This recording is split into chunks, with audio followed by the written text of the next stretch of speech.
Buenas tardes.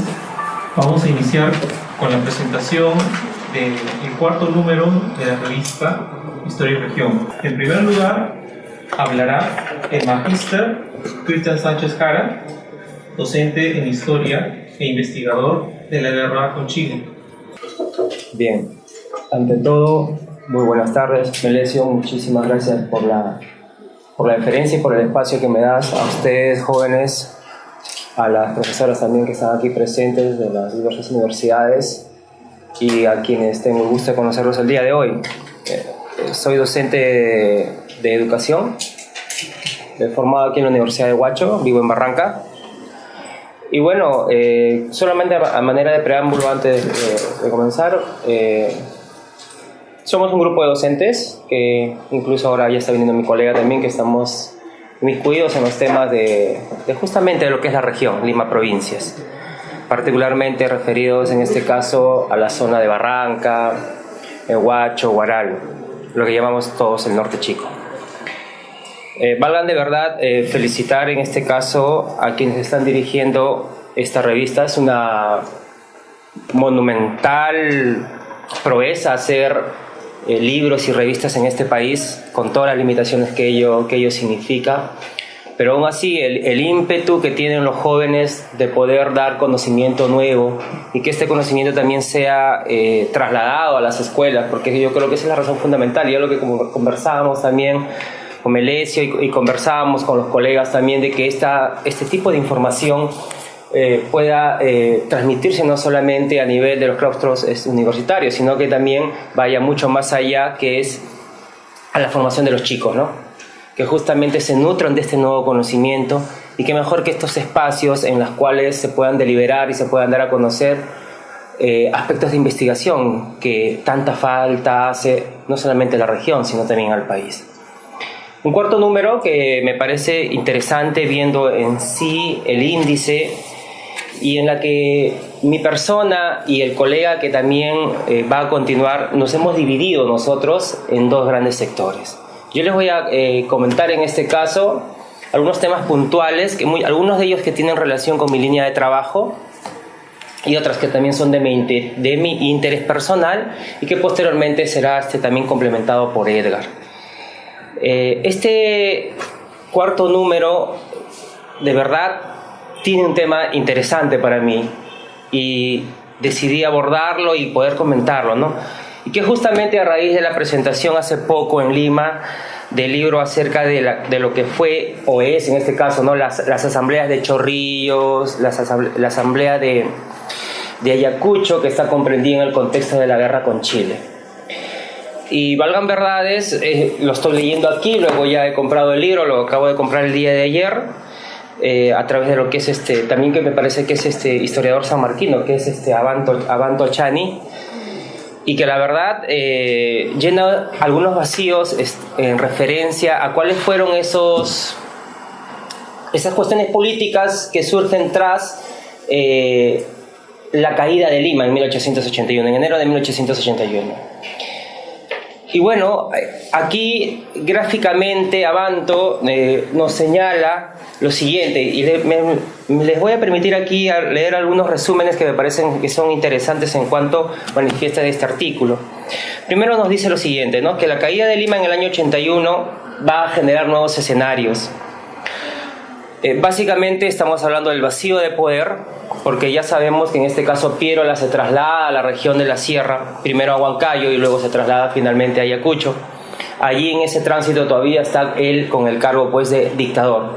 Posteriormente él busca y consolida su legitimación política a través de lo que será, pues, el presidente de la República. Pero para llegar a ese cargo de presidente de la República, lógicamente, y Abanto es claro en manifestarlo aquí, de que van a haber unas cuestiones políticas previas para la elección de esa Asamblea Nacional que será llevada a cabo en Ayacucho, en la que los pierolistas terminarán imponiéndose básicamente a los miembros civilistas, cuyos representantes prácticamente van a ser aislados. Y ahí va a surgir justamente esta pugna, ¿no?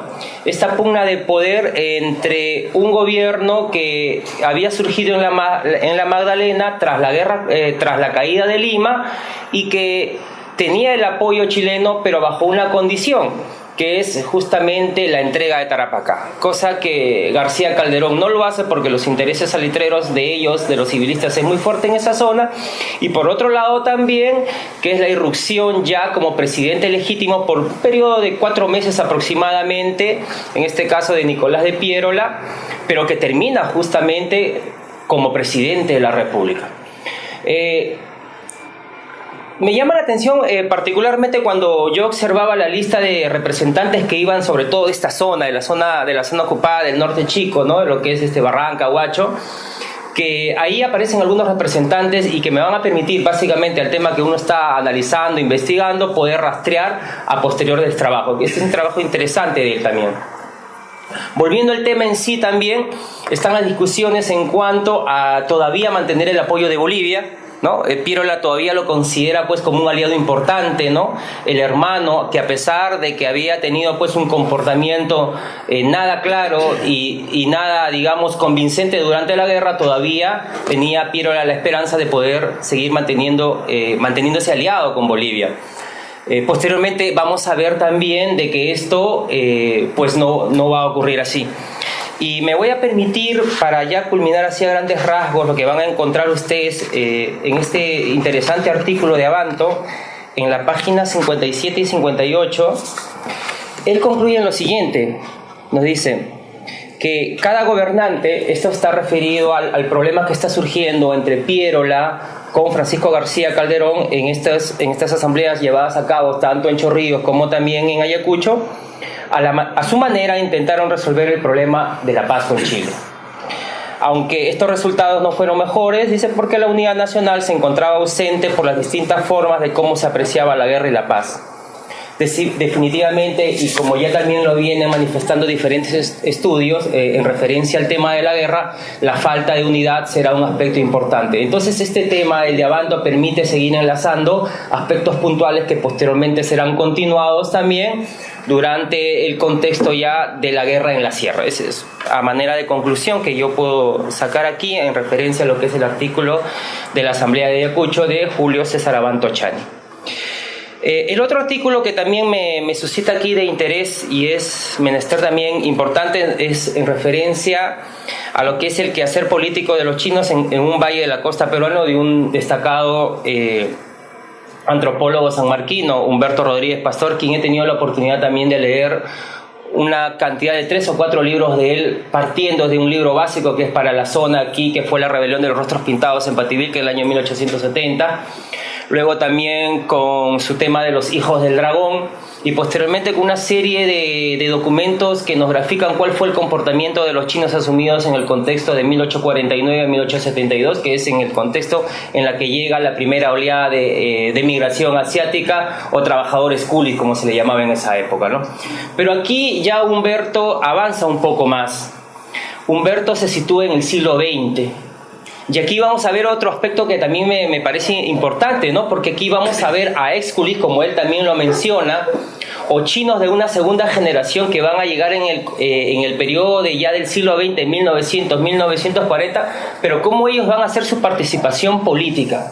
¿Y cuál es el contexto? Es decir, él va a relacionar lo que es el Perú con China. Es decir, no hay no se desliga el migrante chino que ha llegado aquí a trabajar en el Perú, ya no como la condición de culí, sino en este caso el que está poniendo un negocio, está poniendo una pequeña tienda o se está volviendo poco a poco empresario, y cómo también va a ser su participación política a través del Kuomintang, es decir, del Partido Nacionalista Chino, que fue fundado por Sun Yat-sen, por el doctor Sun Yat-sen, y que posteriormente será continuado con Chiang Kai-shek, y que esto va a terminar justamente en esta guerra civil que va a terminar en la asunción de Mao Zedong. Entonces, estos periodos en los cuales Humberto aborda el tema es interesante porque nos permite ver ya a los chinos con una participación política. Digamos que una participación política activa sí, pero básicamente enfocado a través de los comités de proayuda. ¿En qué contexto se da? Básicamente cuando se da la guerra entre Japón y China, ¿no? Hay un comité que está surgiendo y el tema está circunscrito a lo que es el Valle de Jequetepeque, ¿no? Específicamente en Chepén y Pacasmayo, en donde allí aparecen estos comités. Y estos comités, ¿no?, de solidaridad o de apoyo van a realizar rifas, van a realizar viandas, o van a recoger ropas también, y con la finalidad de que el dinero recaudado sea trasladado a Lima.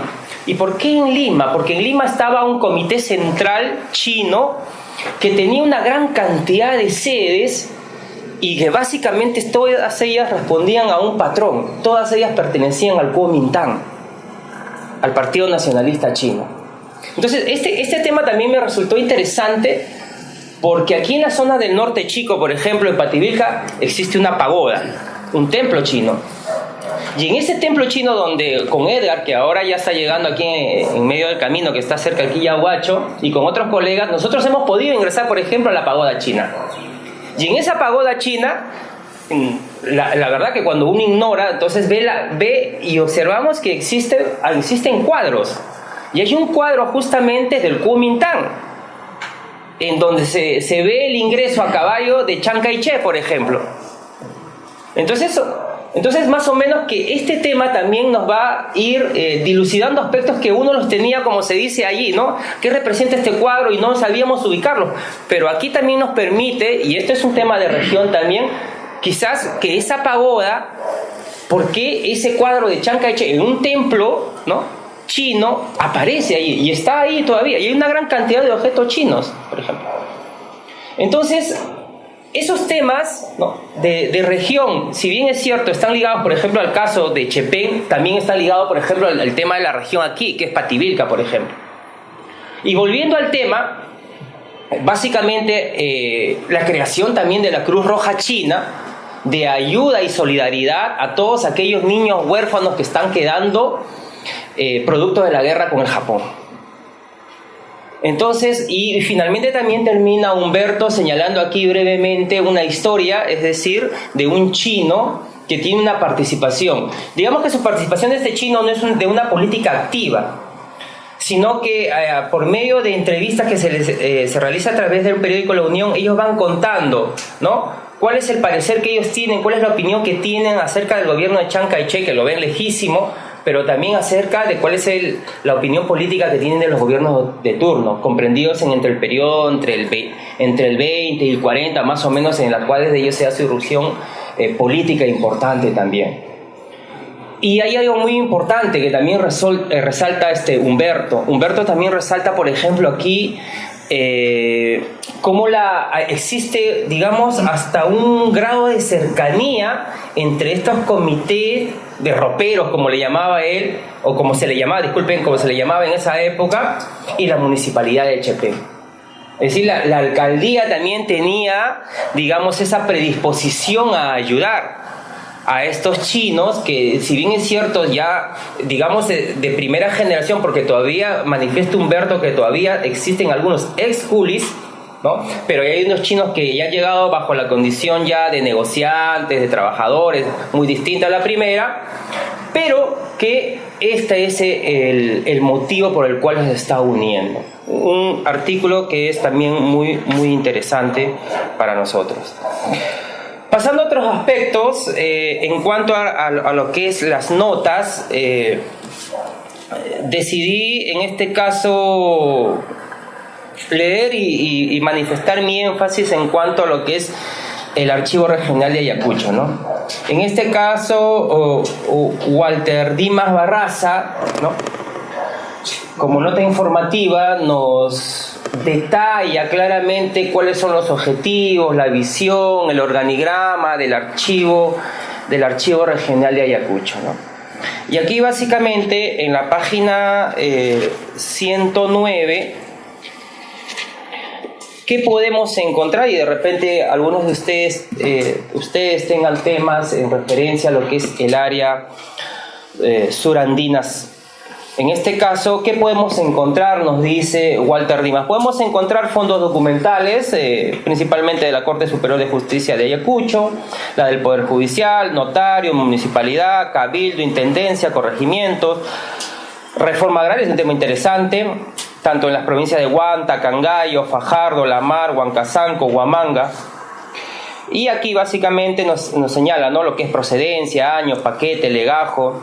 Además también cuenta con índices generales en referencia a lo que son inventarios, listados, catálogos, ubicaciones topográficas, expedientes y protocolos que sean requeridos por el interesado. Y como todo archivo, sabemos que también ellos brindan, nos dicen, servicios de documentos, otorgamiento de copias simples certificadas, tomas fotográficas, transcripciones, acceso, lecturas de exhibición.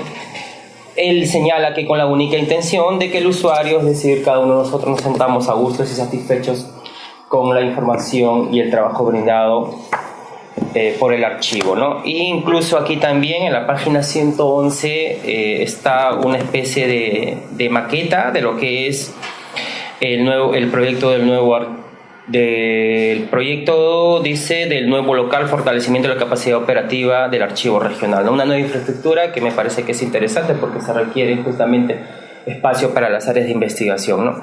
Y en la página 110 también él menciona acerca de todos los fondos documentales, ¿no?, entre años, ¿no? Por ejemplo, el de Cabildo abarca del periodo 1540 a 1824, y así tenemos interesante información referida básicamente a lo que es el archivo regional de Ayacucho. Como parte siguiente también podemos encontrar, ya en referencia a reseñas de libros, esta revista Historia y Región también ha recogido aquí reseñas de algunos libros, ¿no? Y el primero que les puedo comentar aquí es, por ejemplo, que vamos a encontrar, ¿no? Hay una reseña realizada por Carlos Raes, ¿no?, acerca del Tahuantinsuyo bíblico, acerca de quien de repente algunos hemos escuchado, ¿no?, Ezequiel Ataucusi Gamonal, ¿no?, el líder emblemático del partido político FREPAP, ¿no?, y su mesianismo israelita del nuevo pacto universal. Bueno, está más joven, en este caso cuando estaba en la edad de ustedes, mucho escuchábamos de él porque él pues prácticamente realizó lo que se llamaba las fronteras vivas, ¿no? Prácticamente ellos fueron a colonizar las selvas de Colombia, de Brasil, y hicieron pues un papel muy importante. Este libro que comenta, que en este caso es de Juan Ocio del año 2014 y que lo comenta Carlos Raes, Raes básicamente nos señala lo siguiente, ¿no?, qué podemos encontrar o cuáles son los aspectos que más resaltan para Raes en referencia al libro de Ocio. Él básicamente destaca 3 puntos, ¿no? El primero de ellos dice el análisis de la categoría de mesianismo, ¿no? Entonces hay una descripción genérica de esta categoría, ¿no?, pero con unos aspectos que son importantes, ¿no?, acerca de lo que es la continuidad temporal y espacial y el papel de la mentalidad andina, porque justamente, también recuerdo ello, Ataucusi resaltaba mucho el papel de lo andino, ¿no? Si bien es cierto, ellos tenían pues sus vestimentas, las barbas crecidas, tipo pues Antiguo Testamento, como se dice, pero también estaba muy enraizado el aspecto de lo que es la mentalidad andina y las costumbres andinas. Ese es un aspecto importante. En el segundo punto, Raes señala de que Ocio manifiesta las entrevistas que Ocio realiza pues a Ezequiel Ataucusi en función a ¿qué? Al grado de amistad que había entre los dos. Me parece que Ocio llegó a ser ministro de Cultura, ¿no? De Cultura, ¿no? Sí, así es. El análisis de la doctrina que él hace desde el punto de vista religioso, como toda religión, los aspectos simbólicos, los aspectos de los rituales y cómo estaba organizada la congregación. Su objetivo, dice, es la de dar a conocer este movimiento de carácter milenarista, o sea, del milenio, del que se acercaba al milenio, ¿no? Y pues él, dentro de la congregación, él era pues el elegido y que lógicamente tenía también su parte política, porque él también quiso ser presidente de la República, ¿no? También una intención política de por medio. El tercer aspecto aborda, dice, el recorrido de la congregación hasta el año 2000, año en que fallece Ataucusi, y aquí resalta básicamente lo que es la pugna, ¿no? la pugna entre el sucesor, en este caso su hijo Jonás Ataucusi, y sus allegados, sus parientes, que me parece que todavía los problemas continúan hasta el día de hoy, y que bueno, no es más que, bueno, no he leído el libro en sí, pero claramente se ve que hay unas pugnas políticas por la dirección de esta congregación, ¿no? Y que valgan verdades, al margen de ello, sigue teniendo una importancia de vida en lo que es las fronteras vivas, ¿no? Que me parece un aspecto importante desde el punto de vista geopolítico. El otro comentario que puedo hacer es también que está en función a la reseña que hace Eduardo San Miguel sobre el libro de Carlos Contreras, El aprendizaje de la libertad, historia del Perú en el siglo de su independencia. Bueno, quienes sabemos, Carlos Contreras pues es un historiador económico de la Católica, ¿no? Tiene interesantes libros en referencia al periodo que él abarca. Sus análisis son bien concretos, bien específicos, y valgan verdades lo que comenta Eduardo San Miguel con respecto al libro. Señala que básicamente está dividido en 8 capítulos y comienza haciendo un análisis de todo el siglo, en sí se ubica en todo el siglo XIX, ¿no? Que va desde el proceso de la independencia y que terminará hasta después de la guerra con Chile, ¿no? Las conclusiones básicamente que Eduardo San Miguel ha podido ubicar, señala que por ejemplo en la independencia destaca él que Contreras concluye de que existen pocos cambios, ¿no?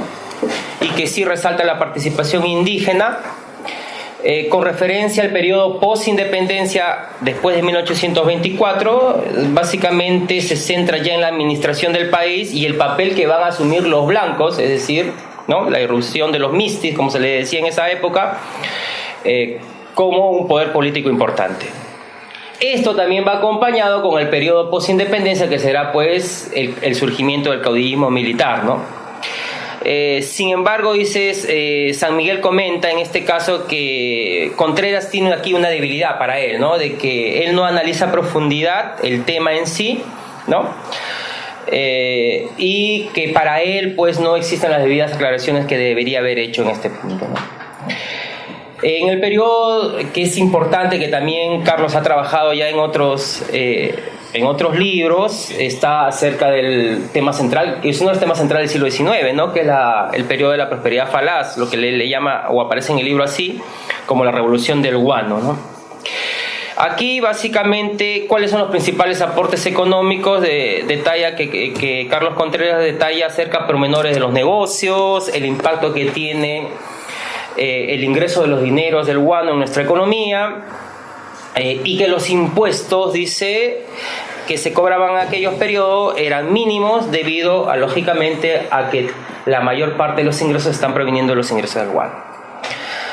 En referencia al periodo que ustedes van a encontrar allí, o quizás lo puedan conseguir en el libro también, que sea de su interés, comprendido en el periodo pre-guerra y posguerra con Chile, resalta básicamente los avatares, los aciertos, los desaciertos, que está considerada pues como la gran ruptura en este siglo XIX, ¿no? Porque tenemos entendido pues de que este país tiene un pre y un post después de la guerra con Chile. Yo creo que es uno de los aspectos más importantes que podemos destacar, y quienes estamos trabajando este tema de guerra con Chile, creo que es una de las conclusiones importantes, ¿no? Aquí también habla acerca de, por ejemplo, de cómo se financia la guerra, un aspecto también muy importante, ¿no? Cómo se van subiendo los impuestos, ¿no? Y cómo el tratado de Ancón va a generar una carga pesada posterior, que esto básicamente se va a manifestar a través de los 2 siguientes gobiernos, ¿no? Y 3 siguientes gobiernos, que serán pues el gobierno de Iglesias, luego posteriormente con el gobierno de Cáceres también, y con la polémica que significa pues el contrato Grace, para prácticamente finiquitar lo que será nuestra carga que había significado la escandalosa deuda surgida en el periodo 68, 70 y 72, ¿no? Eso sería cuanto yo tendría que comentar en referencia a la parte que me ha tocado. Ahora le dejo paso también a mi colega Edgar, quien también les va a comentar algunos aspectos de la revista. Gracias.